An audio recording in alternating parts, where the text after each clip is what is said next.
Hello guys. जिसका था आपको इंतज़ार, जिसके लिए थे आप बेकरार, जिसके लिए आपकी धड़कनें तेज हो रही थी, वो दिन आज आ गया है।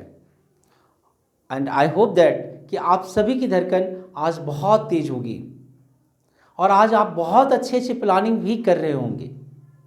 मैं प्रभास सर अपने YouTube channel maths by Prabhas sir में आप सभी का स्वागत करता हूँ। बेटा, यू आर मोस्ट वेलकम। और मैं आपके एक्साइटमेंट को थोड़ा और बढ़ाने आया हूँ, कम करने नहीं, एक्साइटमेंट को और बढ़ाने। अगर आज आपके सीने के अंदर थोड़ी सी आग लगी होगी, थोड़ी सी चिंगारी जगी होगी, तो मैं उसे आग में बदलने आया हूँ। यू हैव ओनली 99 डेज, आपके पास सिर्फ और सिर्फ 90 डेज है बेटा। एंड टारगेट आपके 95 प्लस है। एंड आपके पास डेज हैं 90। ये डेट शीट है आपका। डेट शीट जैसा एक्सपेक्टेड था वही डेट शीट है बेटा। हम लोग सोच भी रहे थे पहले से ही कि अगर एग्जाम का डेट जो है वह आगे लेके गया है तो आपको गैपिंग कम मिलेंगे। हालांकि फिर भी अच्छा डेट शीट है। 4-5 दिन का गैपिंग हर सब्जेक्ट में सीबीएसई ने आप लोगों को दिया है, जिससे कि आप अच्छे से प्रिपरेशन कर सकते हैं। उन 3-4 दिनों का फ़ायदा उठा सकते हैं। हाँ, 10-12 दिनों का जो किसी सब्जेक्ट में गैप मिलता था, खास करके मैथ में, वो गैप तो इस बार आपका नहीं है। लेकिन जिनके पास हिंदी है उनके लिए तो और थोड़ी सी परेशानी है बेटा कि अगले ही दिन मैथमेटिक्स है ना। 31 मई को हिंदी है और 1 जून को मैथ है आपका। या जिनके पास आईपी है उनके लिए भी थोड़ी सी परेशानी है कि 29 को आपका आईपी होगा, आईटी भी इसी में होगा बेटा, सीएस भी होगा, और उसके बाद फिर 1 जून को मैथ है। बट हम लोग पूरे साल से तैयारी कर रहे हैं 2 दिन, और हम लोग के टाइम में तो बेटा 1 दिन में 2-2 शिफ्ट पेपर होते थे। ये 2 दिन 4 दिन का गैप भी नहीं होता था। 1 दिन में दोनों शिफ्ट, फर्स्ट शिफ्ट भी और सेकंड शिफ्ट भी एग्जाम देना होता था बोर्ड का ही। खैर, वो दिन चले गए हैं, अभी आपके दिन है। और मैं समझ रहा हूँ कि ये डेट शीट मेरे अकॉर्डिंग बहुत अच्छा है, बहुत अच्छा है। 2 ही बातें होती थी मैथ के लिए, या तो इसे सबसे ऊपर में रखना चाहिए था टॉप पे, या इसे सबसे बॉटम में रख दे। और वही किया गया है इस बार, इसे सबसे बॉटम में रख दिया बेटा कि आप सारे पेपर से फ्री हो जाओ, फिर आराम से 2 दिन बैठ के, 4 दिन बैठ के जो गैपिंग है आपका उसमें फॉर्मूले को रिवाइज करो, है ना, और चीज़ों को देखो। हो सकता है बेटा अगर तब तक हमारे 1000 सब्सक्राइबर आ गए तो मैं 10 दिन आपका बेटा ऑनलाइन क्लास भी लूँगा, है ना, यूट्यूब के थ्रू ही। और वो फ्री ऑफ कॉस्ट होंगे, सारे बच्चों के लिए होंगे, जिससे कि आपका टारगेट 95 प्लस पूरा हो जाए। मैंने आपसे वादा किया है कि मैं आपको आपके मंजिल तक पहुंचा के रहूँगा, ठीक है। और इसके लिए मैं अपनी ओर से पूरी कोशिश कर रहा हूँ बेटा, बट थोड़ी कोशिश तो आपको भी करनी होगी। आज जो आप में एक्साइटमेंट आया है, मुझे पता है आज आप बहुत सारे ढेर सारे प्लानिंग बना रहे होंगे। ऐसे पढ़ना है, ऐसे पढ़ना है, दिन पढ़ना है, रात पढ़ना है, सुबह पढ़ना है ना, 4 घंटा फिजिक्स पढ़ना है, 3 घंटा अकाउंट्स बनाना है, 2 घंटा मैथ करना है। पूरा प्लानिंग करोगे आज, क्योंकि आज आपके अंदर थोड़ी सी चिंगारी जगी है, थोड़ा सा आग लगा है। लेकिन ये आग कब तक बरकरार रहता है, यही आपके स्कोर को भी प्लस और माइनस करेगा। आज आग तो लगी होगी 100% बच्चों में डेट शीट देखने के बाद, और जिन्होंने डेट शीट अभी नहीं देखा अगर कल देखेंगे उनके भी कल धड़कन तेज होंगे, और जिन्होंने आज देखा उनके आज धड़कन तेज हो गए होंगे। बट ये जो आपके धड़कन तेज हुए हैं, ये जो थोड़ी सी आग लगी है, थोड़ा सा हलचल जो पैदा हुआ है, ये कब तक, अगर इसे आप 1 जून तक बरकरार रख लिए, मैं गारंटी देता हूं आप 95 प्लस क्रॉस करोगे। लेकिन अगर ये आग रास्ते में बुझ गई, और बुझ जाती है बेटा, 70% बच्चों का आग धड़कन जो तेज हुआ होगा डेट शीट देखने के बाद, वो कल से परसों तक नॉर्मल हो जाएगा। जैसा कल आज से पहले था ऐसा ही कि डेट शीट मानो अब है ही नहीं, अभी तो बहुत लंबा टाइम है, देखा जाएगा। आज जो थोड़ी सी धड़कन बढ़ी होगी वो कल तक जाके नॉर्मल हो जाएगा। फिर आपके परसेंटेज बढ़ने वाले नहीं हैं, आपके लेवल बस पासिंग कर गए, वो भी बहुत बड़ी बात है।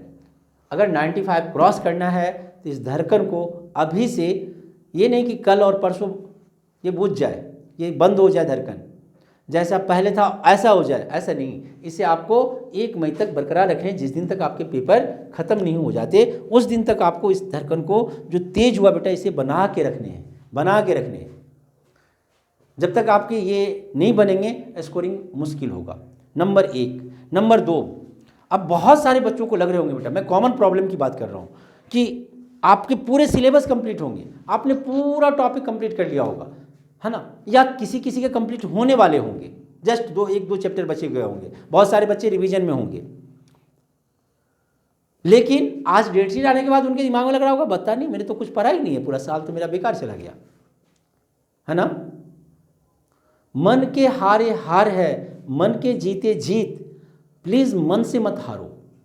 आप ये दिमाग में कभी मत लाओ कि मैंने तो सारा भूल ही गया, ऐसा कुछ नहीं होता।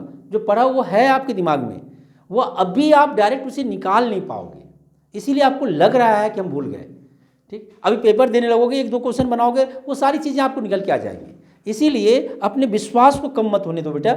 आप ये मत सोचो कि मुझे कुछ नहीं आता, आखिर साल भर आपने जो मेहनत करा वो गया कहाँ, है आपके दिमाग में, सब कुछ पड़ा हुआ है। लेकिन आप ये जरूर सोचो कि हम इसको और तेज करें, और तेज करें, कि जब भी हमें मौका मिले तो हम इन चीज़ों को निकाल सकें। और पेपर में तो कहीं भी कुछ भी दाएं बाएं रुकना नहीं चाहिए, छत देखने की नौबत नहीं आनी चाहिए। जैसे कुछ भूल जाते हैं तो छत देखने लगते हैं, ये वहाँ से निकल के आ जाए, कुछ निकल के आता तो नहीं है, तो उसकी ज़रूरत ही ना पड़े। इसके लिए मैं 1-2 आपको टिप्स दूंगा बेटा। सबसे पहले, हमारे पास है 90 दिन, क्रॉस करने हैं 95+। कैसे, ज़रा सोचो बेटा, कैसे हो सकता है ये, क्या पॉसिबल है? 100% पॉसिबल है, 100% पॉसिबल है अभी भी, कि आप 95 क्रॉस कर सकते हो। सिर्फ आपको अपने मन के विश्वास को, कॉन्फिडेंस को बनाए रखने होंगे और थोड़ी मेहनत करनी होगी। आज मैं आपको एक पंच के बारे में बताऊंगा। पंच वो नहीं बॉक्सिंग वाला, ऐसा पंच नहीं, हम लोग अपना पंच भी यूज करेंगे। और पता है आपको पंच के बारे में बेटा? यस, इसे बांध देते हैं तो पंच हो जाता है। ये 5 है। आप प्लीज़ आज से 5-5 क्वेश्चन करना शुरू करो। ये 90 डेज में 450 क्वेश्चन आपके हो जाएंगे।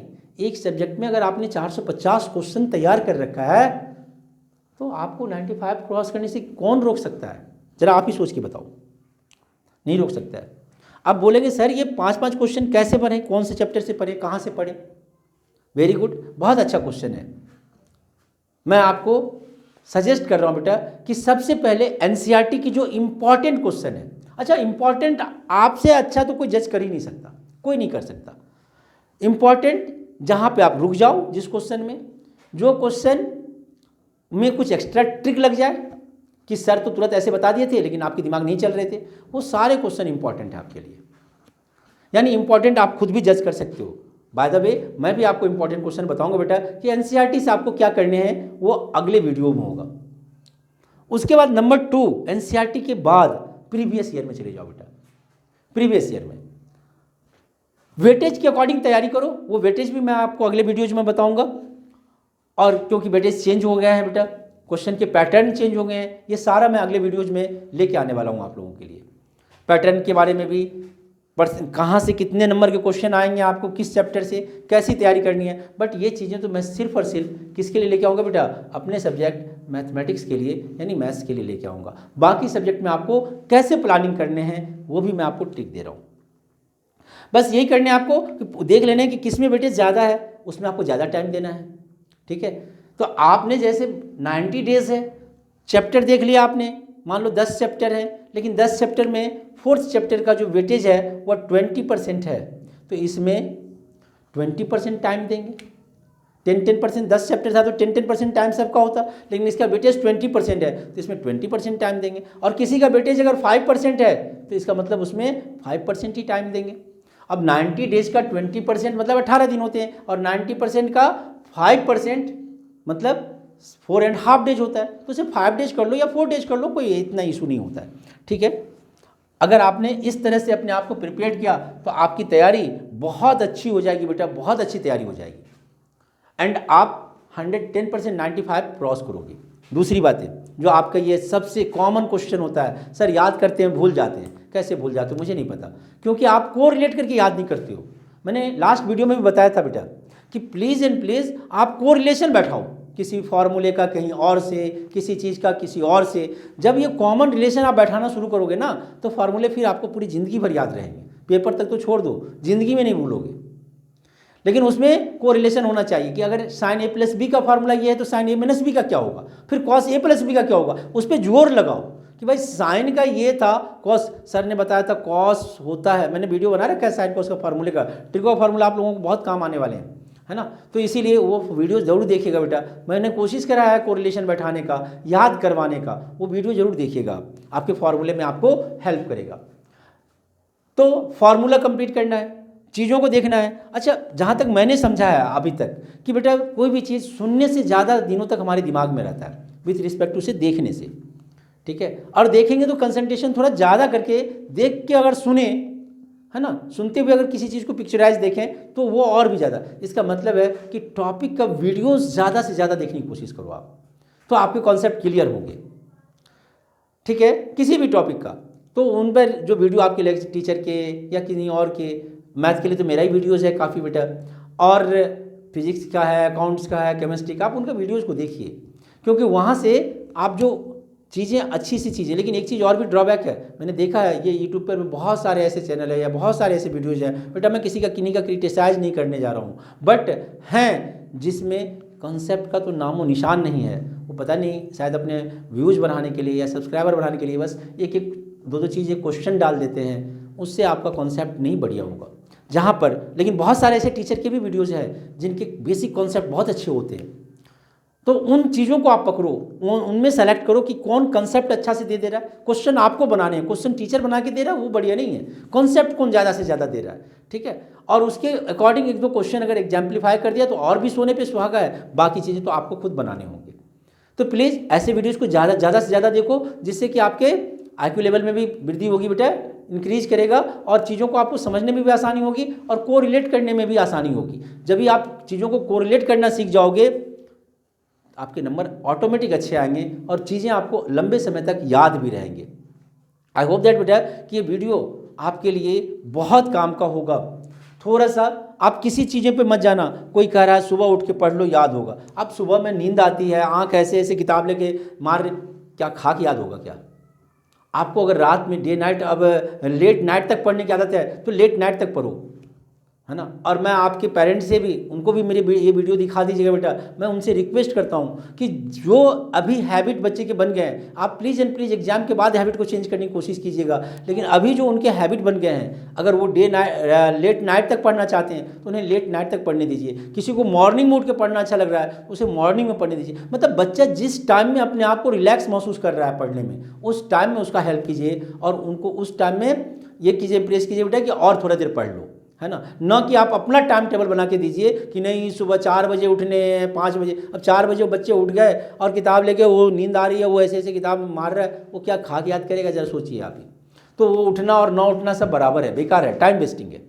ये सब चीज़ें शुरू की आदत की होती है। अगर स्टार्टिंग में आप बच्चे की आदत है तो ठीक है, बट आज के डेट में अब ये चीज़ें मायने नहीं रखता। जिस समय बच्चे अपने आप को कंफर्टेबल महसूस करें कि हाँ अब मेरे को पढ़ना है, एकदम सब चीज़ दिमाग से मेरा निकला हुआ है ना, सुबह के टाइम में मेरे को सोने, आप 4 बजे सुबह तक पढ़ लो, क्या ज़रूरी है 4 बजे सुबह उठने का, 4 बजे सो जाओ। और किसी को अगर सुबह में, हाँ ये बात तो मैं भी बोलता हूँ लेकिन, कि बेटा सुबह में पढ़ना बहुत फ़ायदेमंद होता है, ये बात 110% सही है। बट अगर आपकी आदत नहीं है तो आपके लिए फ़ायदेमंद भी नहीं हो सकता, है ना। अब आपकी अगर आदत बन गई है लेट नाइट तक जगने का, तो आप उसी का यूज करो और लेट नाइट तक पढ़ो। लेकिन लेट नाइट में एक चीज़ें और होती है, अब मम्मी पापा सोए हुए हैं, आप मोबाइल लेके बैठे हुए हो, पता नहीं आप क्या क्या कर रहे हो, क्या देख रहे हो, क्या सुन रहे हो, है ना, जिसका जो कहीं से कुछ आपको लेना देना नहीं है, उन चीज़ों पर में आप लगे पड़े हो, बेटा नंबर कहाँ से आ जाएंगे, फलते तो है नहीं। आपके मम्मी पापा आपके लिए बहुत सारी परेशानियों को सहते हुए आपको इस लेवल तक लेके आते हैं। प्लीज़ उनके सपनों के बारे में सोचिए, है ना, कि उनके भी प्रेस्टिजियस इशू हैं जो है, बाकी चीज़ें जो हुआ है तो ठीक है, लेकिन अभी आपके नंबर सिर्फ आपके ही काम के नहीं है, उनके लिए भी प्रेस्टिजियस इशू है। बेटा आप 11th में होंगे या 9th में होंगे, कोई नहीं फ़ोन किया होगा आपको कितने % नंबर आए, बहुत से बहुत रिलेटिव फ़ोन करते हैं, अरे पास कर गया, हाँ पास कर गया, बहुत अच्छा बहुत अच्छा। अभी आपसे पूछा जाएगा, अच्छा पास कर गया, कितने % नंबर आए, परसेंटेज पूछा जाएगा। अब उस समय अगर आपके मम्मी पापा को बोलना पड़े 70%, 60%, 90%, 80% जो भी आपके आए होंगे, तो वो 90 बोलने के वक्त कैसा अपने आप को फील महसूस करेंगे और 60 बोलने पर में कैसा अपने आप को फील महसूस करेंगे। वो इन चीज़ों पे ध्यान देना है आपको। थोड़ी देर आपको ये भी सोचना है, मालूम है जिस दिन रिजल्ट आता है 2 तरह के बच्चे होते हैं। एक जिसका मोबाइल फ़ोन लगाते लगाते रह जाओ आप, बिजी ही बिजी जाता है, और दूसरा जिसका मोबाइल फ़ोन आप लगाओ लगता ही नेटवर्क शेयर के बाहर चला जाता है ना। अब आप समझ गए होंगे दोनों में से कौन बच्चे हैं, आपको किस कैटेगरी का बनना है, सीना खोल के चलना है रिजल्ट के दिन, या उसके दिन मुंह छुपा के चलना है, ये आपको डिसाइड करना है। और अगर आपको सीना तान के चलना है बेटा, है ना, आपके मोबाइल, आप ये सोच रहे हो कि मेरा मोबाइल का इतना बिजी शेड्यूल आए कि सब बात करने के लिए परेशान हो जाए, तो बेटा आपको मेहनत करने पड़ेंगे, उसके अलावा और कोई चांस नहीं है, दूसरा कोई शॉर्टकट रास्ता तो यहाँ है नहीं। तो प्लीज़ एंड प्लीज़ आज से आपके पास कितने दिन है, 90 डेज, नंबर कितने क्रॉस करने हैं आपको, 95, 5 ही तो एक्स्ट्रा है, बाकी तो एक एक नंबर के लिए भी अगर डेली पढ़ेंगे तभी 90 नंबर आ जाएंगे। कितना ईजी वे है, तरीका है कितना ईजी, है ना, और हो जाएंगे बेटा। आप अभी से भीड़ जाओ, जम जाओ, खूब मेहनत करो, ऑल द बेस्ट। अगर आपको ये लग रहा है कि ये वीडियो आप में जो आग लगी हुई है उसको कुछ और ज़्यादा दिनों तक बरकरार रख सकता है, तो प्लीज़ एंड प्लीज़ ये आप अपने दोस्तों को भी और जगह भी शेयर कीजिए बेटा। अगर उनमें से भी किसी एक बच्चे को भी फ़ायदे में हो गया ये, तो वो पूरी ज़िंदगी आपका नाम लेगा। तो इसीलिए मैं बोल रहा हूँ बेटा कि प्लीज़ इस वीडियो को ज़्यादा से ज़्यादा शेयर कीजिए। अगर कोई एक बच्चा भी इस वीडियो का फ़ायदा उठा लिया, तो आपने अगर उस बच्चे को वीडियो भेजा होगा तो वो पूरी ज़िंदगी आपको नहीं भूलेगा कि अरे उसने मेरे को वीडियो दिया था, इसके कारण मैंने इस तरह से मोटिवेट हुआ और मैं पढ़ा और मेरे नंबर इतने अच्छे आ गए। पूरी ज़िंदगी आपको नहीं भूलेगा, पूरी ज़िंदगी आपको दुआएं देता रहेगा। इसीलिए ज़्यादा से ज़्यादा बच्चों को शेयर कीजिए बेटा। All the best for all of you. कल से हम लोग मिलते ही रहेंगे, अपने नेक्स्ट वीडियो के लिए कॉन्सेप्चुअली लेके आएंगे। बट अभी जो आपके सीने में आग लगी है, प्लीज़ एंड प्लीज़ उसे बुझने मत देना। कब तक? 1 जून तक, और 1 जून तक अगर ये रह गया तो ये भी आपके क्रॉस होंगे। All the best.